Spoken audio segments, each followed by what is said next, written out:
O Senhor esteja convosco. Ele está no meio de nós. Proclamação do Evangelho de nosso Senhor Jesus Cristo segundo São Lucas. Glória a vós, Senhor. Naquele tempo, Jesus tinha entrado em Jericó e estava atravessando a cidade. Havia ali um homem chamado Zaqueu, que era chefe dos cobradores de impostos e muito rico. Zaqueu procurava ver quem era Jesus, mas não conseguia por causa da multidão, pois era muito baixo. Então ele correu à frente e subiu numa figueira para ver Jesus, que deveria passar por ali. Quando Jesus chegou ao lugar, olhou para cima e disse: Zaqueu, desce depressa, hoje eu devo ficar na tua casa. Ele desceu depressa e recebeu Jesus com alegria. Ao ver isso, todos começaram a murmurar, dizendo: ele foi hospedar-se na casa de um pecador. Zaqueu ficou de pé e disse ao Senhor: Senhor, eu te dou a metade dos meus bens aos pobres.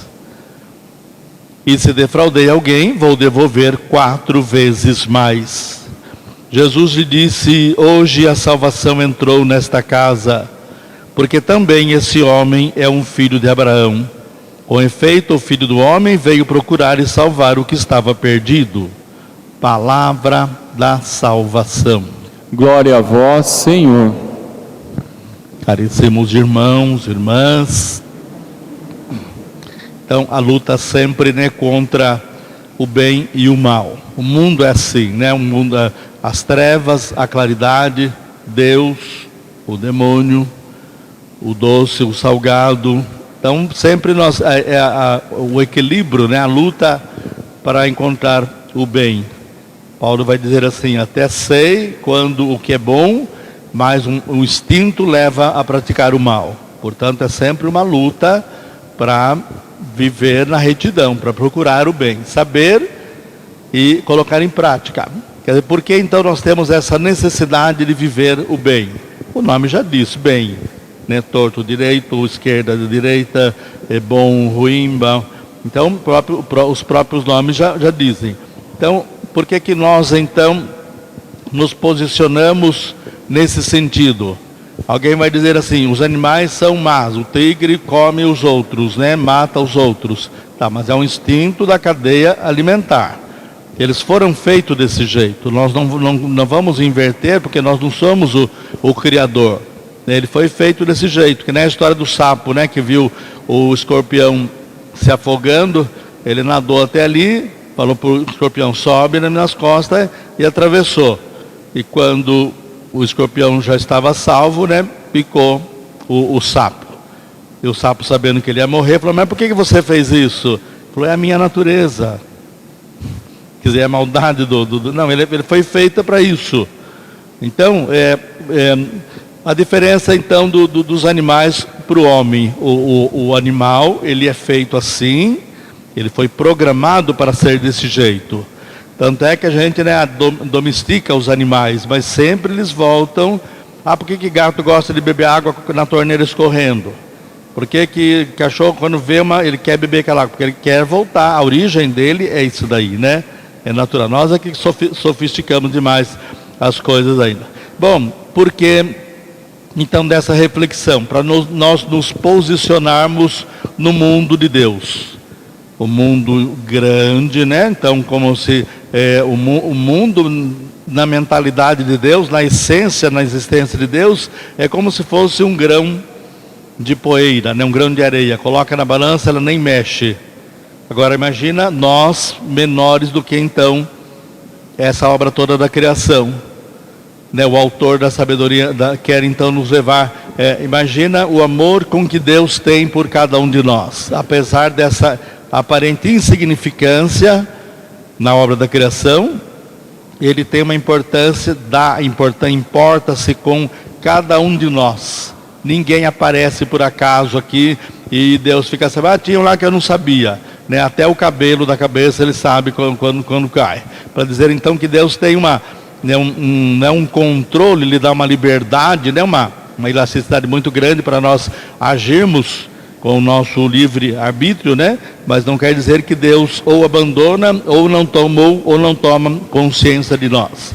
Mas ele orienta, né? O ser humano, então, dando essa liberdade, ele extrapola todos os sentidos. Como lembrei, no animal, o comportamento dele é aquele. Você está indo para a estrada, tem uma galinha lá na frente. Não adianta você falar para buzinar a galinha, ela não volta para trás, ela atravessa de uma vez. Então você tem que saber o comportamento dela, né? Ou outros animais, né? O cachorro freia, volta para trás, né? Alguma coisa assim. Então o comportamento do ser humano isso daí, imprevisível, porque nós temos então essa grande liberdade de agir com nossa razão. A nossa vontade comanda os nossos atos. Por isso que Jesus fala, quando cortar o pé, quer dizer, não é cortar o pé, é cortar lá dentro que leva o pé a caminhar para o erro. Arrancar o olho, não é tirar o olho físico, né? Mas conduzir para que ele enxergue as coisas boas, para que ouça as coisas boas, a boca para que fale as coisas boas. E nós sabemos, portanto, aquilo que é bom. O ser humano nasce, embora por mais que ele não tenha uma formação, né, mas a própria tendência natural sabe o que é bom e o que é ruim. E o teste é aquele, né, a máxima. Eu não gostaria que alguém fizesse isso para mim, então eu não faço para o outro. Então por aí já temos, né, a nossa inteligência, nosso intus legere, ler internamente. Voltamos a reler nossos... eu lembro que numa aula, há 40 anos atrás, eu volto a recordar aquilo. Está ali dentro, né? Eu leio, eu leio, né? Os animais não têm essa mentalidade, essa lembrança. Mas olha lá, né? Como o João de Barro faz a casa dele perfeita. Bom, o João de Barro, do dia que ele foi criado até hoje, ele faz exatamente a mesma coisa. Não tem nenhum João de Barro que fez uma casa diferente. Ele sabe que a porta tem que ficar para o lado contrário do vento. Ele sabe que tem um barro especial aqui na parte de cima, né, que resiste mais à chuva. Tá, isso daí. E nunca, não sei se alguém já viu algum João de Barro lá na escola, assim, não, está errado aqui, você põe o barrinho aqui, ó. Não, então ele nasce programado daquele jeito lá, como se fosse um chip, né? Hoje a modernidade. Então instala aquilo ali e não sai daquilo lá. É aquilo ali. Então o ser humano tem essa elasticidade, essa liberdade grande. E esse é o problema do ser humano. Quando ele, na liberdade, ele exagera, ele escorrega, né? Ele derrapa e sai fora do fio condutor, da direção. Então isso não quer dizer que desdizer a leitura de hoje dizendo Deus não ama então a mim porque cometi isso, porque aquilo, consequência sempre dos meus erros. Como Jesus vai dizer assim, eu não julgo ninguém, a palavra julga. Quer dizer, então se encaixou aquilo que na minha vida, pronto, não tem que Jesus ficar julgando, dizendo aqui, aquele outro, não, você é condição sine qua non, não tem outra condição. Você trilhou esse caminho reto, é lá que você vai. Você trilhou o caminho estreito ou veredas, é para lá que você vai. Não tem como julgar ou voltar atrás. Então esse amor desmedido até, digamos assim, o amor apaixonado que Deus tem para com a humanidade, então deu para nós imagem e semelhança sua, até nessa questão, né, no quesito do raciocinar e desenvolver. O homem de hoje não é o mesmo o homem da criação.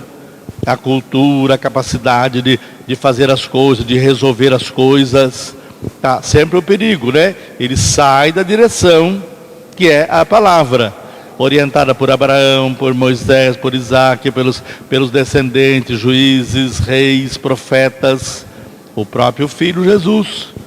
Hoje, a sua igreja, que fala A, o povo diz B, C, D e F, G, H. Então, ela não distanciou-se do original, do verdadeiro sentido de Deus, que é conduzir as pessoas para o bem. Conduzir as pessoas para um caminho que chega, para um caminho que leva a uma conclusão. Então, a alegria do homem está em viver na retidão.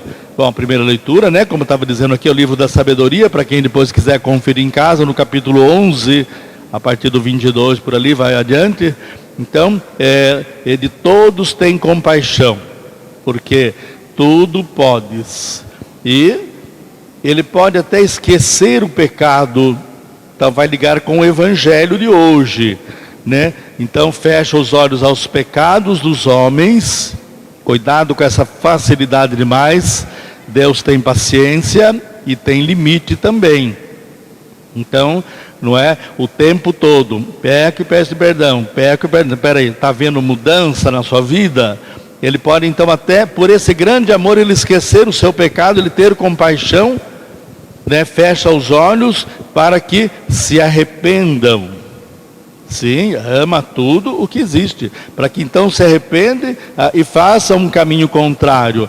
Então o evangelho, quando fala do Zaqueu, a estatura dele baixa, até que ele era pequenininho, isso é o que menos importa para nós, teologicamente. É um limite que ele tinha para chegar até Jesus. Qual é o meu limite para chegar até Jesus? Qual é o seu limite que não deixa você chegar até Jesus? A preguiça é a primeira de tudo. A preguiça ou deixa para depois, amanhã eu começo, segunda-feira eu vou começar de novo, agora eu vou começar certinho, agora eu vou começar a fazer tudo certinho. Então nós vamos enrolando Deus. E depois a desculpa do dia a dia. Calor, está ventando muito, estava chovendo, as minhas coisas, né, eu estava consertando, eu fui comprar alguma coisa, eu fui testar aquilo que Jesus conta a parábola do jantar. Então qual é o seu limite? Qual é a sua desculpa de não ir a Deus? E Ele vem até você.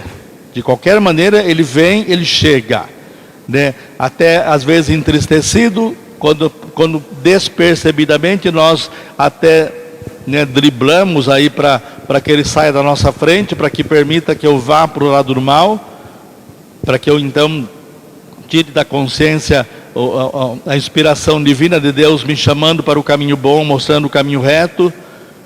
E depois então a culpa é de Deus. Como a gente gosta o ser humano nasceu assim, né?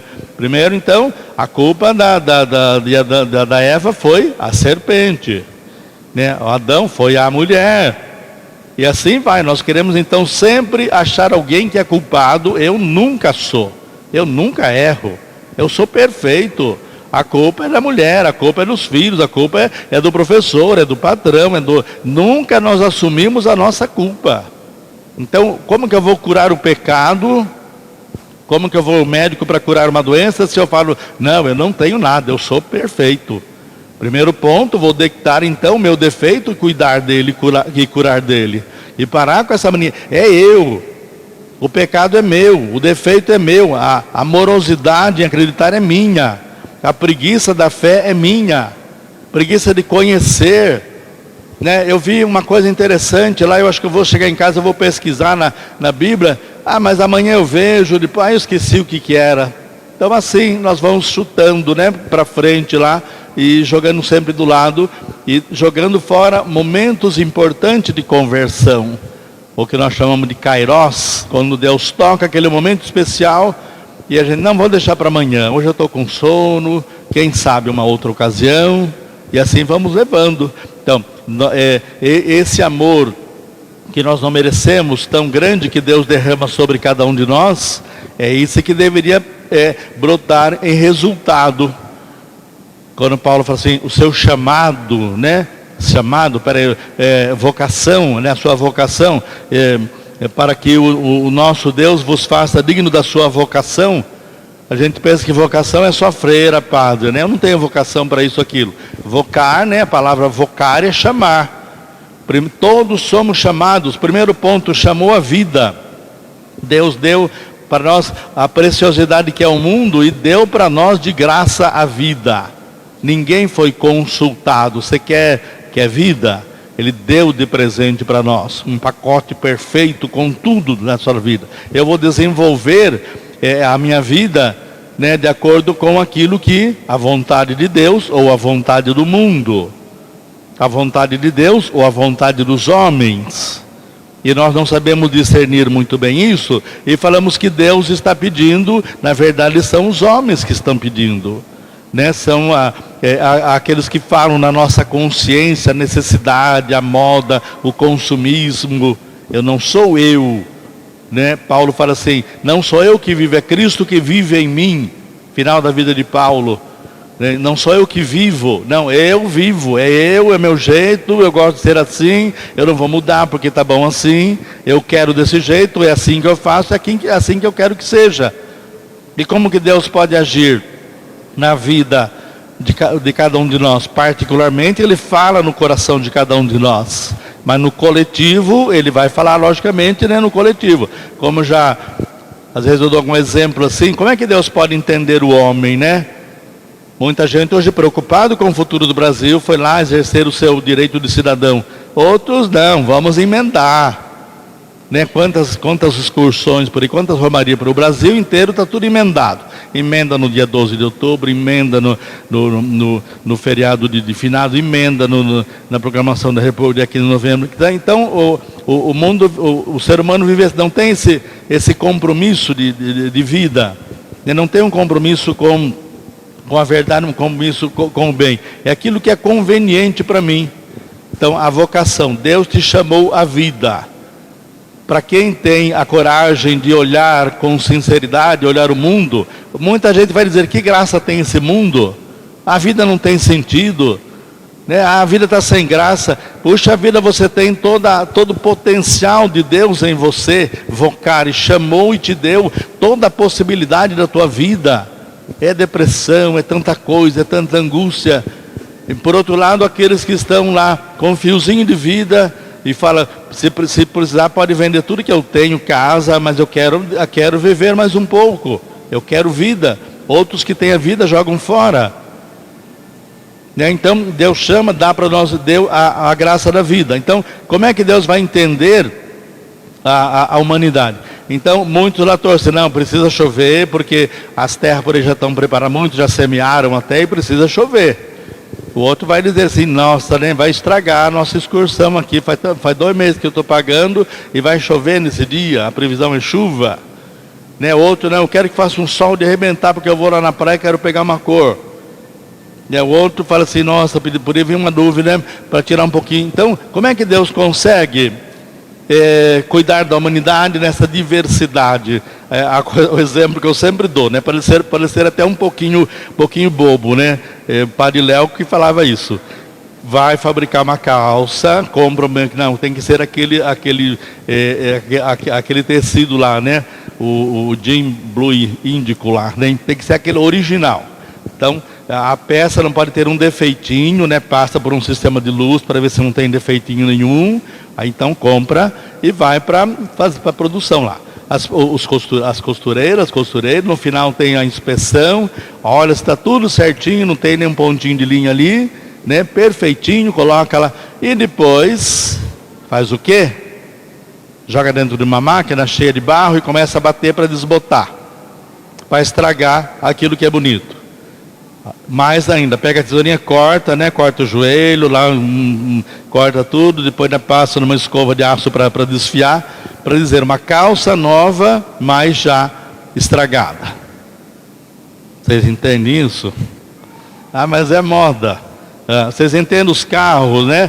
Todo mundo então, né? Olha os carros de hoje em dia, né? A gente chega perto, ele já liga o motor. É uma coisa fantástica, né? Diferente dos carros mais antigos. Então os fabricantes investem em segurança, teste, pista de teste lá, né? Ainda vendo o carro apresenta um probleminha, é obrigado a pegar tudo de volta e refazer, fazer o recal lá, né? Aí pega o outro, compra o carro e vai lá na oficina e fala assim, eu queria que você arrancasse a suspensão. Mas espera um pouco, gastou, testou o comportamento do carro, para ele se comportar bem na curva, né, na chuva, na estrada ruim. Agora você quer que tire? Sim, tira. Mas por que tirar? Ou, né, a linguagem popular, né, coloca o som e joga ele no chão. Ou seja, ande arrastando pelo chão. Aí você vai atrás de um carro desse, né? Chega na lombada, ele não passa. Então ele fica dando ré e passando de atravessado. Aí você pensa assim, né? O que adiantou tudo isso? Será que Deus entende o ser humano? Será que Ele está arrependido de ter criado o ser humano e dar toda essa elasticidade, essa liberdade de ação? Não, Ele não se arrepende, mas Ele quer que nós tenhamos o bom senso, né, de agir na nossa liberdade, mas quando aquilo não vai ferir o outro, quando não sou eu o egoísta que quero viver do meu jeito, as coisas do jeito que eu quero e não importa aos outros. Voltamos para o limite de Zaqueu. Ele queria encontrar-se com Jesus. A multidão, o tamanho, né, aquela coisa toda lá, aquela desculpa toda lá. Portanto, quando ele toma uma decisão, eu vou me encontrar com Jesus. Eu vou vencer não é aquilo que a gente quer, não é? O Papa vem no Brasil, eu quero estar perto do Papa. Eu quero tocar na mão dele, né? Aí tá, é uma prepotência nossa até, né? Eu quero estar com ele, ver o que ele diz e a mensagem, né? A graça, a bênção que ele traz para nós. No caso, Jesus. Então Zaqueu sobe numa árvore, vence um dos limites e Jesus... olha como é interessante esse trechinho de Lucas. Bom, primeiramente, Zaqueu sobe, ele é mais alto do que todo mundo. Agora ele vê a multidão, ele está lá em cima, nas alturas. Então Jesus fala, menos, abaixa um pouquinho, volte à realidade. Quando nós crescemos demais o nosso topete, né, uma palavra assim figurada, quando nós somos prepotentes demais, Deus está sempre freando. Né? Paulo vai dizer assim, parece um aguilhão que quando eu queria me soberbecer, o aguilhão tocava e eu, né, citando o exemplo lá então parece que alguma coisa, então Deus tenta nos rebaixar, ou melhor, para que tenhamos a consciência de que esse telhado é baixo, eu estou batendo a cabeça lá, faça alguma coisa, tome alguma atitude. Então Zaqueu, desce depressa. Ah, mas não é árvore? Sim, é árvore. Não era um homem baixinho, não subiu, tá? Então ali o texto literário, a entrelinha, a hermenêutica da compreensão. Bom, o que depois do resultado de tudo isso, Zaqueu vai ao encontro de Jesus. Ele imediatamente fala, Senhor, eu vou dar metade dos meus bens para o pobre. Vou dar metade, quer dizer, tudo que eu venho acumulando nesse mundo, ou seja, tudo aquilo que eu venho tirando de um lugar ou de outro e está comigo, é do outro também. Então partilhar, o sentido da partilha, não é tomar posse. Não é aquele que fala assim, ele tem 10 boi, eu posso lá pegar matar e trazer porque está sobrando. Né? Não é nesse sentido, dentro do limite do respeito de cada um, né? Então, reconhecer, então, aí né, esse ir ao encontro do outro, acima de tudo, não é só o dinheiro, né? Tinha muito dinheiro, não sabia o que fazer, daí pronto, aliviou um pouco lá o bolso, a carteira, né? Não é só o sentido de tirar e doar, mas o processo que levou à conversão de coração, né? A impressão, né? Imagina a cena, né? Então, Zaqueu lá fala assim, Senhor, eu vou dar metade dos meus bens então para o pobre. Tá bom, tá. Eu vou também 4 vezes mais do que eu roubei. Perceberam? Então, Deus tocando na nossa vida, tocando no nosso limite, no nosso egoísmo, na nossa prepotência, na nossa ganância. Então não era só doar aquilo que nem era dele tanto, mas aquilo que ele tenha se enriquecido de maneira. Bom, então por que houve um processo de conversão? Porque Zaqueu entendeu a ótica de Deus, como Deus enxerga as coisas e como Ele faz, como nós enxergamos as coisas e como nós fazemos. A minha ótica não é a ótica de Deus, né? As minhas atitudes não são as atitudes de Deus. Então, a partir desse processo de conversão, que com certeza não foi num segundo, não foi ali, subiu na figueira, desceu, vai embora para casa, é um processo lento, longo de conversão. Eu chamo a atenção por quê? Porque tem aquela conversão de fogo de palha, né? Que nem diz o povo de sítio. Fogo de palha daquele bota fogaréu e apaga. Daquele que então participou de um encontro, porque foi não sei aonde, viu uma pregação, e fez TLC, e fez cursilho, e volta para casa aquela seda, né? A mulher fala, estou até desconfiado, né? A mãe, o filho lá, um dia, aquela beijação, né? Pai, filho que nunca beijou o pai, abraça o pai lá, oi pai, te amo. Nossa, né? Um dia, 2, uma semana e acabou. Então não esse tipo de conversão aparente de fogo de palha, mas aquela que fez o processo que levou Zaqueu a essa transformação, a esse kenosis, esvaziar-se de um mundo materializado demais para um mundo espiritualizado em Deus. Então todo esse processo aí causou o que? Hoje devo ficar na tua casa. Peraí, Jesus entrou na casa de Zaqueu, Zaqueu colocando a cadeira para ele sentar, preparando o almoço. Tá, esse é a literatura, né? O texto, o acontecimento. Devo ficar em tua casa. Jesus disse, o Filho do Homem não tem onde morar, não tem, a raposa tem toca. Quer dizer, a tua casa não é o local físico. Eu devo ficar em tua vida, né? Hoje devo ficar em tua casa. E depois então, qual é o resultado disso? A alegria, né? A alegria que brotou desse processo de conversão. É quando a gente antigamente, né, andava descalço e depois enfiava aquele strep no pé, né? Para essas coisas o povo de hoje não entende mais o que é isso, né? Então, e aquele negócio incomodando, aquilo ali, né, até que depois a mãe nossa vinha lá, espremia limão com sal e pegava uma cara, te puxava, arrancava. Nossa, doeu, né? Tá, mas está livre. Tirou, pronto. Então, a conversão é aquilo que nosso coração, nosso espírito não fica contente. Santo Agostinho vai dizer, nosso coração está irrequieto no mundo da matéria. Só vai encontrar descanso quando retornarmos para onde viemos. Então esse meio tempo, esse meio termo, enquanto nós vivemos no mundo mais apoiado em medos, em insegurança, em incertezas, né, um mundo material, e deixando Deus do lado, então vai acontecendo, portanto, em nós, essa desestabilização da alma que vai dar uma insegurança no corpo físico, né? Somos comandados por ele. Então não somos somente um cérebro cheio de radiações, cheio ali de energias que se mede com aparelhos, um monte de fio se mede.